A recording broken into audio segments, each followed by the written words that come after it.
Welcome to Hot Flash Chronicles, where midlife is messy, menopause is madness, and we're sweating through it together. We're Angie and Shelly, two caffeine-fueled, slightly inappropriate grandmas who say what everyone's thinking. So grab a drink, crank up the AC, and let's dive in. Angie Shelly! Guess what time it is? Go ahead, guess. It's 2:17. And that means It's time for a podcast episode. Hot Flash Chronicles. I'm Angie. I'm Shelly. I don't know why I raised my hand. I'm Shelly. I swear. Girl Scouts honor. What are we talking about today? I think this is going to be a fun, Can I just, one. little sidebar. We say that every time. Every single episode, you say, this is going to be a fun episode. It is, and they are. I mean, they are fun, but Am I who are you wrong? trying to convince? You're not wrong. Maybe it's Tell me just about the fun episode we're about It's to an have. affirmative for myself. We are going to talk a little bit about taking risks, Whoa. taking chances. Do you consider yourself a risk taker? I do. Yeah, same. I do. And I know that risk can sound very negative to people because it makes it feel like there's something to lose. I mean, usually there is. It's like high risk, high reward. Yeah. Kind of thing. Even with like my financial planner's portfolio, she's like, "How risky do you want to be?" I'm like, I feel like I'm a risky girl, but I was real More not moderate. risky. Yeah. She was like, "Bump up the risk, lady." Yeah. It's like Thanks, Laura. By the way, you're amazing. there definitely can be a risk involves chance. And there's a chance that it could go really well. There's a chance it could, crash and burn. So it's about the kind of life you want to have and how much do you risk things to get what you want. Well, I feel like if you just stay in a comfort zone, you don't grow.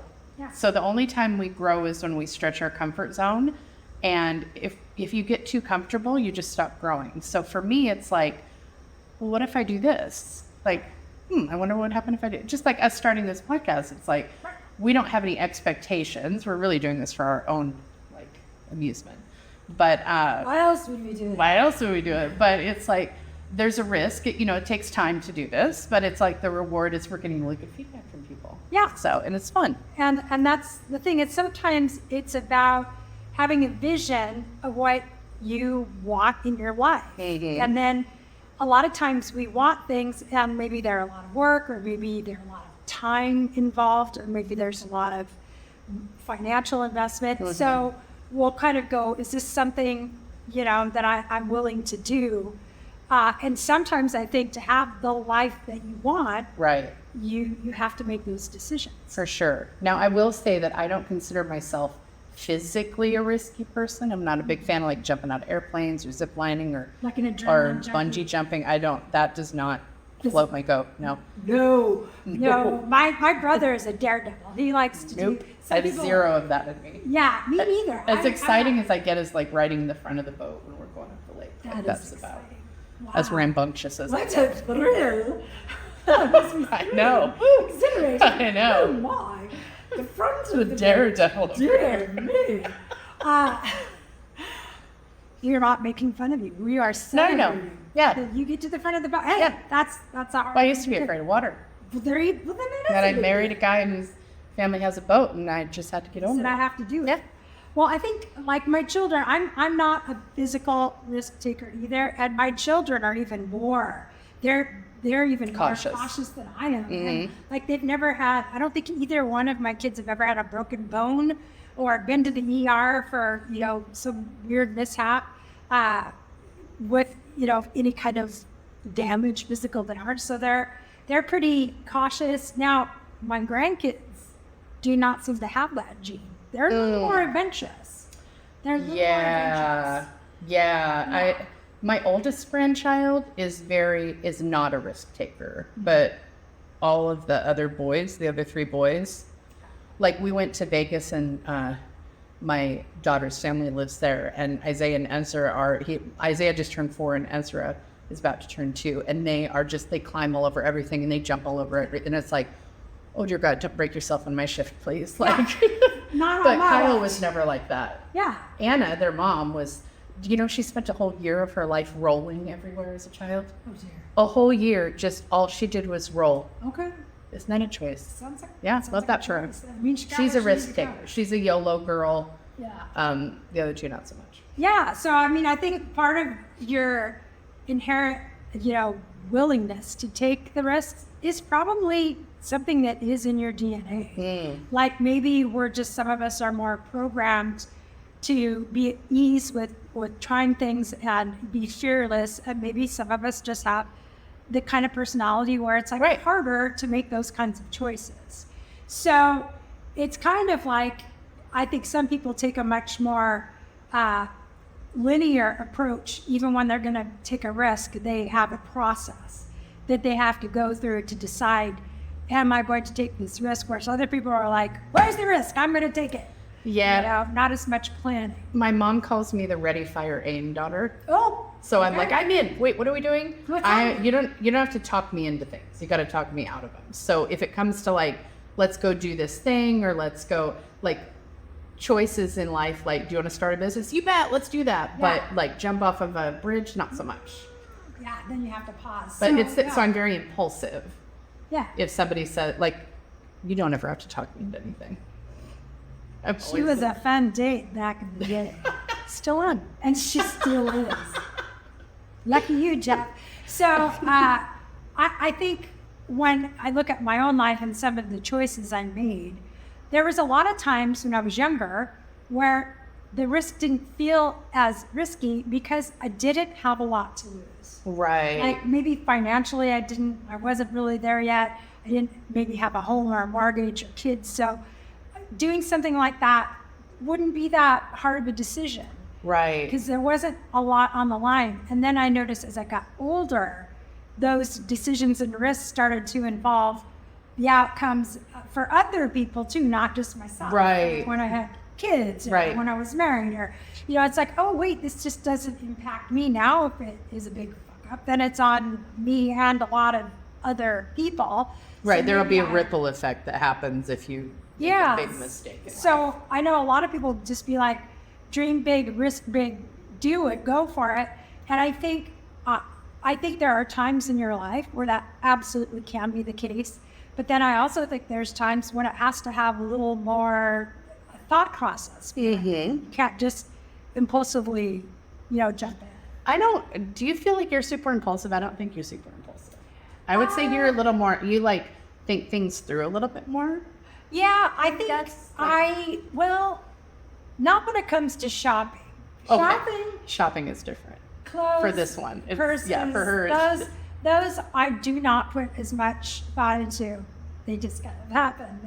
They just wound up in my closet. I don't know how this happened. Yeah. Whoopsie daisy. Yeah, so I'd say there's some things where I have more control than others. Like now when it's more like figuring out a plan for my career, or if I'm doing that has more planning, and I follow a rule like there's kind of a thought way a week. There's a process out there that's like when somebody says, "Do you want to start a business?"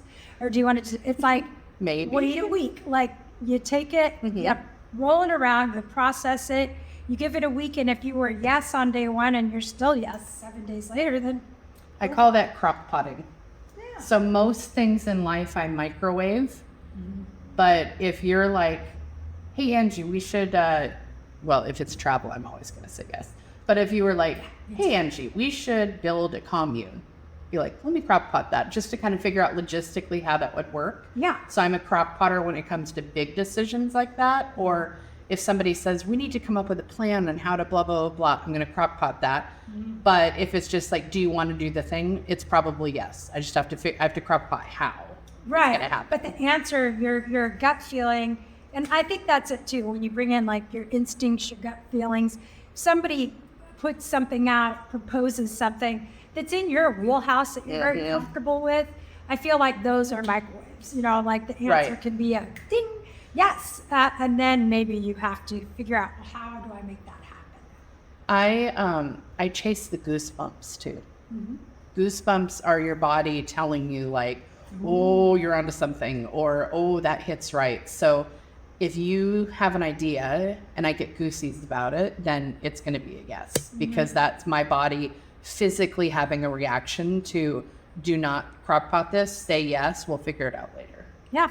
Yeah, I love that. I mean, that is like following your intuition, following your gut, which I feel like times in my life that has really came through in spades. There's been times when my gut instinct was so strong, it kind of even overpowered like my logic and said, nope, you still got to do it. Like, and it was right. It was actually the right thing to do. So I trust my gut because how my gut developed was through experiences and me learning stuff. So some people don't trust their gut, and they might have reasons why they shouldn't. You know, like you have to take your own life experiences into account, and like this taking a chance, taking a risk. I feel like as I've gotten older, I still want to remain very open to those things because I think it makes your life more interesting. Yeah. When you're willing to think outside the box. Yeah, I agree. You know, I think a lot of times when we get older, we think, well, now I need to play it really safe and I'm ready to settle in and kind of do this safety net thing and not add a lot of spice to everything. But for me personally, I'm like, maybe this is the best time in my life. Right. To do calculated risks and maybe ones where I crockpot them a little bit, but I still want to do them. Right. You know, I still want to fit that in. Now, would you say, and I probably know the answer to this, do you think Phil is more of a crock potter or a microwave? Phil is what takes longer than a crock pot is there burying it in the backyard for a week, like a luau? Yeah, like fermentation. Like you bury something in the ground and set it on fire for 3 weeks and wait for it to... Phil is that. He is like to the nth degree to where we almost like didn't get our house that we got. I finally had to push him because he wanted to take more time and ask more questions, and he kept wanting to. And I'm like, somebody else is going to get it. That's how this works. So there's a point where you cannot luau pig. It is what you call that. I can't think it ferment, I guess. Fermenting. Fermenting takes a long time. Yeah. But there's times when fermenting is absolutely appropriate, but not in certain things. So he doesn't just want to take a week. He'll say things like, we'll come back to that in a month. And I'm like, I won't remember this in a month. A month? That's adorable. I'll want something else. So this will probably surprise you, but Jeff is fairly impulsive. Oh, he is like, he likes to know that it's the right choice, but he will take risks. He'll say yes, but then he's very into the details of the minutia of how is this going to play out. So once we get on yes, if we're going to do something, it's like, yes, we're going to do it. Then he's going to go into the tiny little details. And like, if we say, hey, we should go to Europe. Yes. Yes, and we should. like we did a hockey tournament in Iceland a few years ago. And he was like, hey, so while we're in Iceland, 2 days after we leave, the Seahawks are playing in London at Wembley. And it's only like a 2-hour flight from Reykjavik. Do you want to go? And I was like, yeah. And he goes, okay, so while we're in London, I know you've been saying you wanted to go to Scotland. So we could do, and I was like, this is why I married you. This is brilliant. This is exactly why I married you. So he was like, yes, and, yes, and, yes, and. And then as soon as he got the thumbs up from me, it's like, okay, let's plan it. Yeah. Right? Yeah. So he's a good planner, but he is fairly impulsive with decisions. Yep. Well, I think, and you know, sometimes we say impulsive, like that's a bad thing. It doesn't have to be. There are times when you're just, you know that it's the thing. You just know it. And you don't want to discredit that. And then there's times when you make an impulsive decision and it doesn't go well. Right. And then that kind of puts us off and sends this message, oh, all impulsive decisions are bad. And I don't think that that's true. I mean, I agree. I've planned out things and had them go wrong. So there's no guarantee. So you know that I'm ADD, right? We talk about this almost every episode because I'm super Because you probably forgot that you were. I forgot that I said it. Yeah. So I went to Jeff a few weeks ago and I was like, okay, are you ready for the next hyperfixation? And he was like, sure. I said, I want to start a garden this year. And he was like, wow, okay.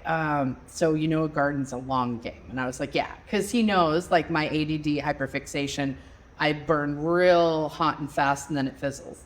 And I said, here's the deal. I can't physically do it all myself. So I'm going to need some, if not all of the labor to be on your plate. I need this area of the yard cleared. I'm building these planters. I have it all mapped out in my head how it's going to look. And I recognize this as a really big ask. Yeah. And he was like, I mean, if you want it, I'll do it. Yeah. And I said, I can't promise that I will ever harvest anything from said garden. I can We might promise. have some raised flower beds. I can promise that I will invest a lot of money into planters and seeds and soil and fertilizers and all the things. I can't promise that there will ever actually be a garden. He said, I'm happy to help you if you want me to help. And I was like, by help, I mean, I need for you to do all of the physical labor. Yeah. And he was like, yep. So he was happy to do it, but I was like, I'm warning you, I don't know that it'll ever Come to even fruition. do anything, and I'm asking a lot and I recognize that. And you have full power to say no. And he was like, no, I'm okay with that. And he spent last weekend like, Getting it ready. yeah. Yeah. So I think, I mean, if you're on the journey together, then he knows what he's in for. He knows what he signed up so that's for. all cool. But that's the thing is like, maybe you'll have this wonderful garden. Maybe you'll have the experience of just setting the garden up. Who knows what will actually really happen. It's being But planted tomorrow. then you're We'll probably see. going to have stuff. You're going to probably have some vegetables for you to can and do things with later. So it's like, those are. I love like, that you knew why I chose the garden. It was because I wanted to can my own food. I love it. I think it's, the cost of everything right now, not a bad idea. Right. You know? And that's the thing too, is like sometimes things that seem like a risk at the beginning can really turn out to be a smart decision. And it could really turn into something you love. Like my mother-in-law, she started out with a little English garden that's now about a half acre in her backyard, and you can walk through it. But she started it, 30 years ago when they were born. When she bought this, and she just wanted a little, pretty place to go and sit, and it's just turned into this kind of cottage garden that you walk around. There's different parts of it. There's a pond in it. There's all this beautiful stuff, and she loves gardening. It's been like a really grounded place for her to go and do something that has a very positive and calming, kind of. I bet it's beautiful. Zen. It is. It's really pretty. I have lots of pictures of it, but it's like sometimes you can find something like that and you can grow it, and it can become very important to you. So who knows what your little garden. I know, and once it's built, it'll be like at any year that I want to pick it up, it'll be there. Yeah. And the thing is, like, it's not going to hurt to do. So it's a time investment. And I didn't map out the whole yard. I was smart enough to know, let's start with 2 planter boxes and see how we feel. So I'm not like taking over the whole yard. It was like, we're going to do 2 4-foot by 4-foot planters and we'll see. Yeah. Nothing crazy. Yeah. And then you can always, when you like it, and you can grow it. So there are ways to be safe in your risk. Right. Like a sample, like trying a sample of something. And So what are some risks that you feel like you've taken, or? I think the biggest risk I've taken was in my career. I was working at a state agency, and I had a degree, and I went through a training program through the state to be a claims adjuster. So this was for workers' compensation. So when people get hurt on a job. I found out after doing that for a few years, about 3 years, I worked with people who were called vocational counselors. And all you needed to do to be a vocational counselor was have your bachelor's degree, like in psychology, which is what my degree was in. So, but when you go out, you have to build a caseload. At that time, you had to get personal referrals. So it was a risk because it could be good money if you got a caseload. It could turn out But if well. you didn't, it could have been a But flop. they only guaranteed you a wage for like 2 months while you got in and got you. Wow. Yeah. So I had to decide if I thought that was something I could turn, but if I could do it. But it was also so much more money than what I made. I was like, this is one of those times where I can't play it safe. Like my whole future, my children's future depends on me giving this a shot. If it doesn't work out, I could always come back and do this again. Right. And what I was making wasn't like it was bad money, but it was not great money. Right. So that was probably the biggest risk. And I just thought, when I put my mind to something, and I've worked here for 3 years and people know me, I'm coming from this world, that these are the people that refer these claims out. So it worked out fine. It really but it was a risk. It was huge. You were risking your whole income stream. With no idea. And then I was, at that time, I was in my late 30s. Maybe I was just turning 40. And I just felt like it's now or never. Like if I don't do something like this now, I will not feel safe or supported. You're playing a long game. Yeah, 5 years from now, if I'm going to do it and it's going to crash and burn spectacularly, then I want to do it. Spectacular crash and burn. Spectacular. So I just, and that was really good. And I've never, in my career, I've always been willing to take a risk, because every time I did something, it was because I wanted to either get more experience and expand my knowledge base, or I wanted more money. So those were always good motivations for make the jump or take the risk. So I was always very risky in that, but I always believed in my skill set too. I just knew I could be successful. Well, you're super capable. Yeah, like, I know I'm good at learning new things. So I felt like that was a risk that would pay off, and that one did. So career risks have been pretty good for me. Yeah, I took a really big career risk after being in the auto industry for cumulatively like 18, 19 years. I got laid off, and Jeff said, you told me on our first date, if you could be anything, you'd be a photographer, and I think you should do that. And I was like, I can't just be a photographer. And he was like, actually, it's one of the few professions that there's no barrier to entry. You can, in fact, just be one.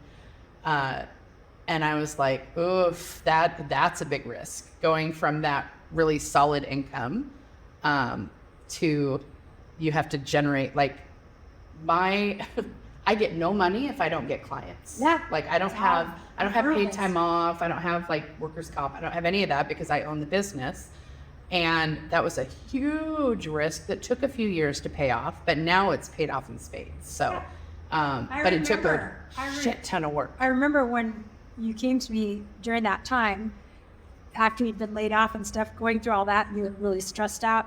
And I remember you saying, I think I'm going to get into photography.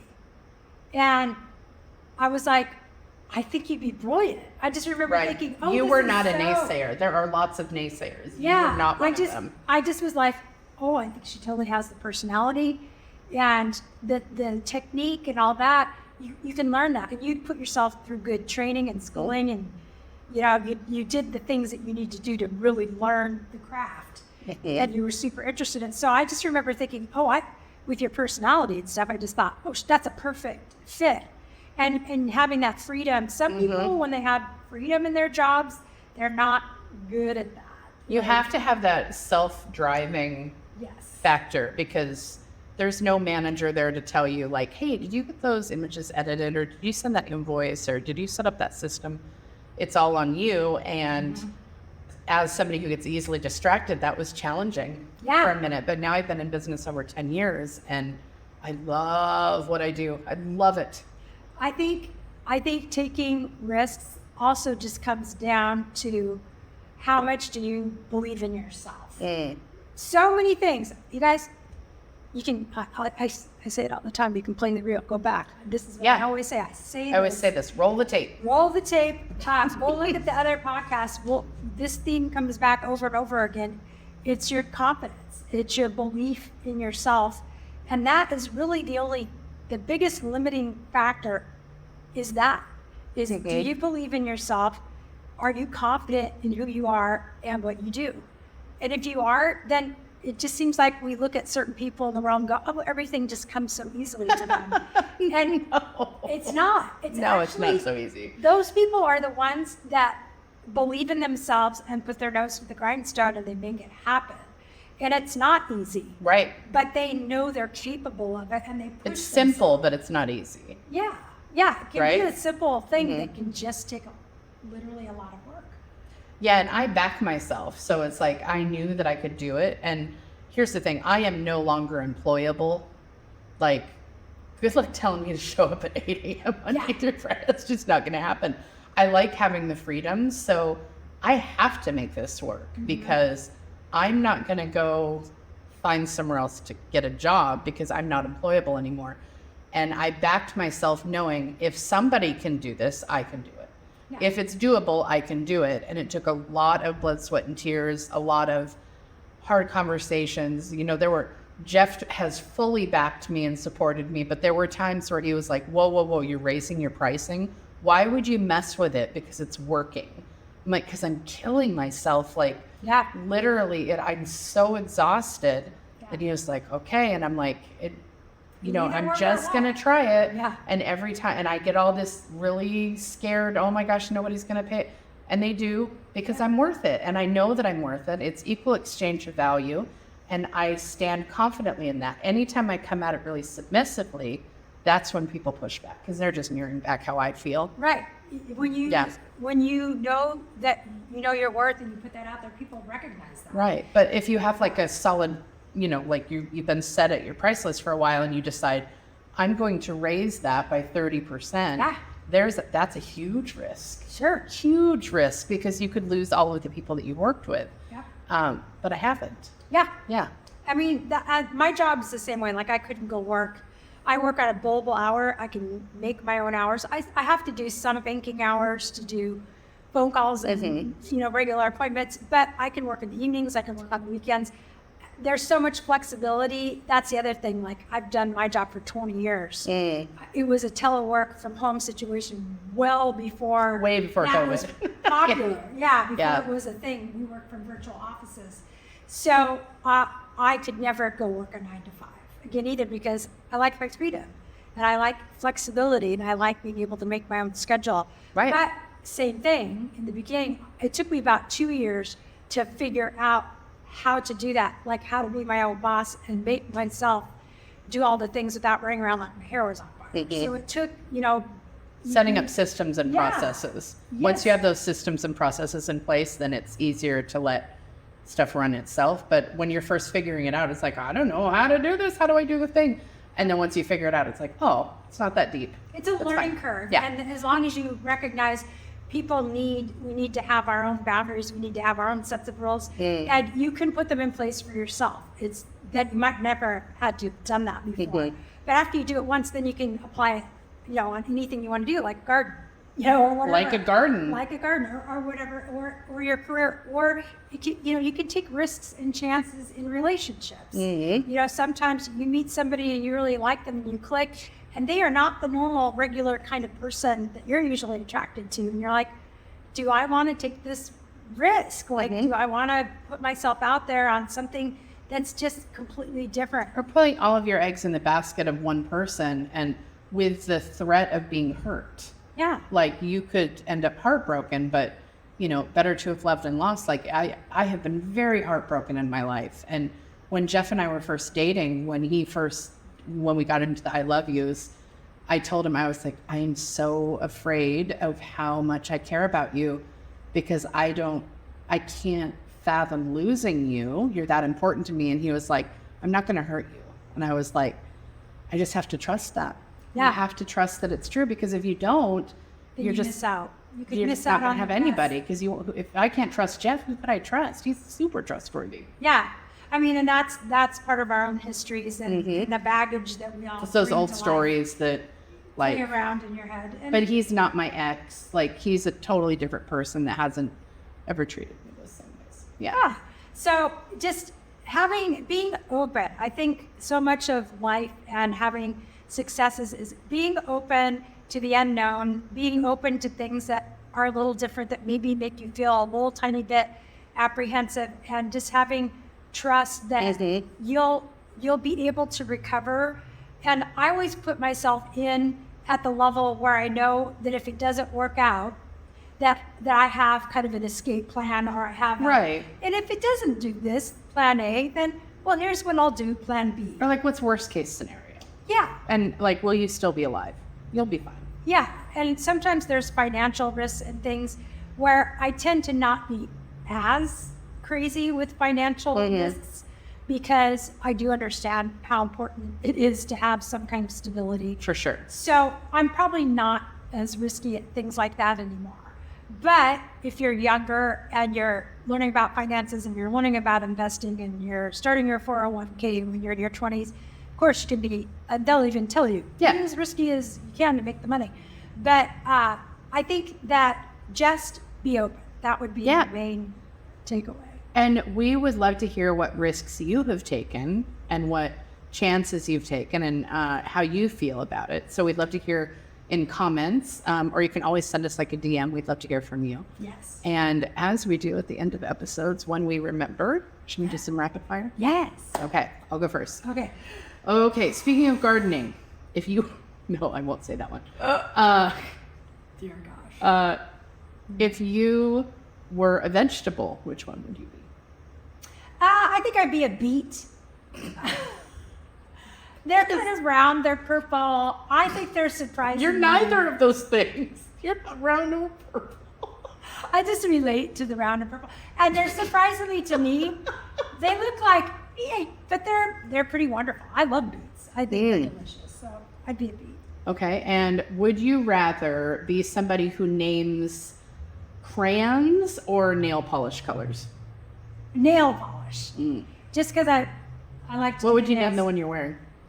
The silvery one. Aqua Dreams. Aqua? It's a silver. No, it's an aqua blue. You just can't see it. Okay, cool. Okay. Okay. All right. Angie. Shelly. If you were a cracker, what kind of cracker would you be? I'm not saying these are intelligent. They're not. I do like a wheat thin.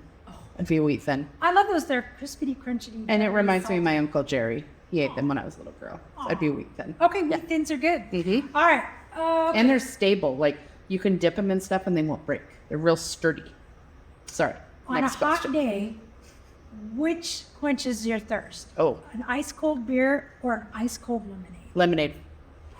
I'm a bad German. I'm a bad German because I'm not a fan of beer and I can't do sauerkraut. That's why you can't live there. They're not going to let you in because you don't do the beer or the sauerkraut. I love both those. I'll be German for you because I'll do both of them. Okay. I mean, I'm okay with beer. I just don't love it. You're a Bavarian surrogate. Yeah. Okay. All right, you guys, thank you so much. We hope to hear from you. Subscribe. Give us a 5-star rating. Let us know how you're feeling about these episodes. We'd love to hear from you. Okay. Ciao, ciao. Ciao. Bye. That's a wrap on this episode. If you laughed, related, or just need more, hit subscribe. Check out the show notes to find us on socials and YouTube and join our Patreon for exclusive extras. And remember, We're still hot, just in flashes.